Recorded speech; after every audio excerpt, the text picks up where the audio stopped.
things. I know KBP has a code of conduct, NPC has an ethics guideline, but at least it will rationalize the way we do things in terms of employment status, in terms of benefits for media workers, because we keep on saying media is the fourth estate.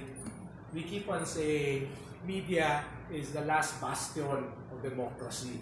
We keep on saying without media, there will be no vibrant democracy. But no one is taking care of media. Yeah? No one is taking care of media. That's why it was always. I think it takes. I am not a media person, but my colleagues in the PCO, my superior in the PCO, Secretary Andanar, is a media man through and through since in his early 20s. I'm not a media person, but I understand. I worked also for media companies before. I understand the risk that everyone takes, the bravery, the passion that everyone takes, and yet monetary compensation is not enough.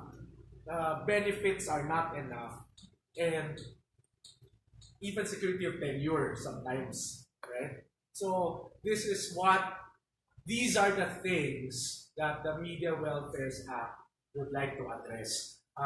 That's why it takes a lot of committee hearings, because from what I understood, I received a report from last week's committee hearing. Even DOLE is being consulted, other agencies, because it will now become for us to finally fix and make sure that you are not neglected anymore. It will take a lot of multi-sectoral, multi-agency effort to deliver the Media Welfare Act. And hopefully, in all my conversations with Secretary Andanar and USec Joel Eco, they say hopefully talaga, fingers crossed, it will be passed before the term of the president ends, or we will start all over again in the next administration. Okay. Additional ko lang po, doon naman po sa freedom of information, pag sinabi kasing freedom, so talagang free na para po sa mga information. Is there any chances po ba na magkaroon ng limitation when it comes to information? Sorry, in the freedom of information, we all know that freedom is not absolute also.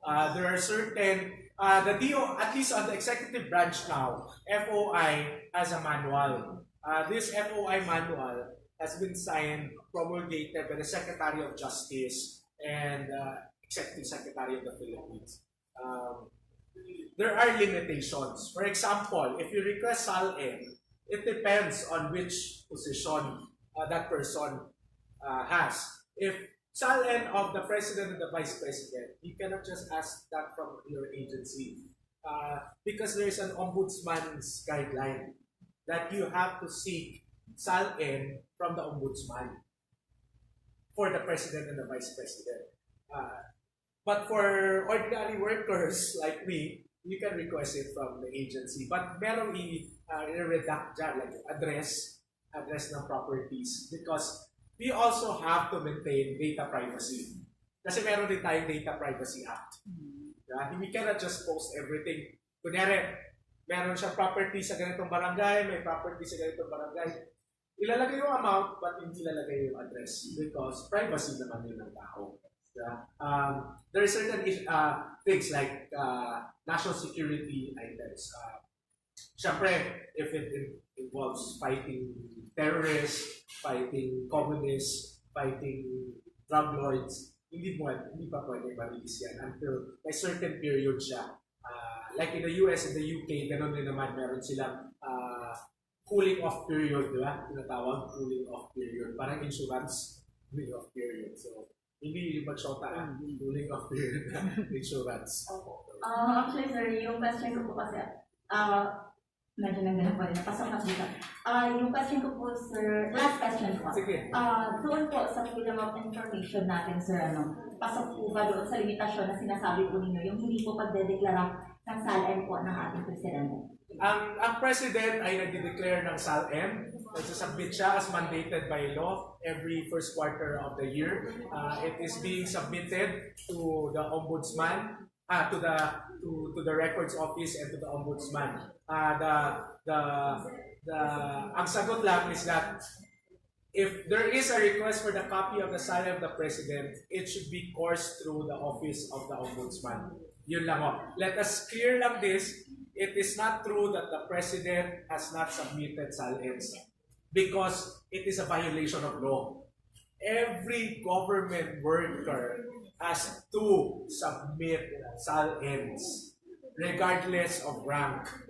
So the president, since he was vice mayor, since he was prosecutor in Davao City, his first government job, pero wala pa yata SALN nung prosecutor siya, dahil tanod bayan pa yun, di ba? Nung naging vice mayor siya, nasa-submit yun lagi. Ito lang ngayon, kasi actually ma'am, para lang ma-clarify natin, the first 2 years ni Presidente, na-release naman yun, di ba? Pero nag-release kasi ng bagong guidelines sa ombudsman. So, sila ang nagsabi na pag nag-request ng copy ng SALN ng Presidente, kailangan idaan sa office nila. Now, alam ko yung next question, unahin ko na, alam ko yung next question. Bakit hindi pwedeng ano yun ng Presidente, i-override? Remember, the Ombudsman is a constitutional commission. The President has no control of the Ombudsman. Same way as the Commission on Human Rights and COMELEC. Constitutional commissions yan. And COA. COA pala, no? COMELEC also. So, constitutional commission sila eh. So, we cannot override any ruling of those commissions. So, I hope everyone understands. But then again, I think we throw back the question, why is it that no one has sought the SALN from the Ombudsman? That's the question. So, that's the question. Thank you. Isang tanong na lang. Pwede naman tatlo. Last 3. Okay. Dito sila. Sige. Basta be gentle, ha? Alright, sir, with that, Yan ang una sa last. sir, with hiring ko, Eric Luweluga from Heartbeating Commentator from Punta Punta, Radyo ni Guanta, Corong City. Sir, kanina, nakikinig ako regarding po sa media ninyo na mga ginagawa ng PIA sa inyong opisina. Sir, matanong ko po, I have 3 questions. Ano pero ng PNP? Isa lang. Okay. An operation po ng PNP, kailangan po ng media. Gawin pa sa bahay ba sa operations and the search warrant operation. Ano po ang magiging papel ng media pagdating sa PNP operations? So question, sir, may mga namatay na media. I remember Dizon case sa Kidapawan City at ang kanyang suspect ay media din, kasamahan ko sa commentator. Ngayon sa Encarnacion ay wanted at sinabi na NPA ng Mr. Egco at ng ibang national agencies. Ito pa ba na pagtutunayan NPA talaga siya, sir? Ganito na ba po? Ganito. Napatunayan na po ba ng opisina ng nasabing mga agencies na ito ay naging NPA talaga? Hindi lang ba nagtatago? Yan ang hindi ko alam yan, ha? Be very honest. Hindi ko alam yung NPA ba siya or hindi. It is under the office of Joel Egco, but it's under investigation. What I know, due process are being undertaken.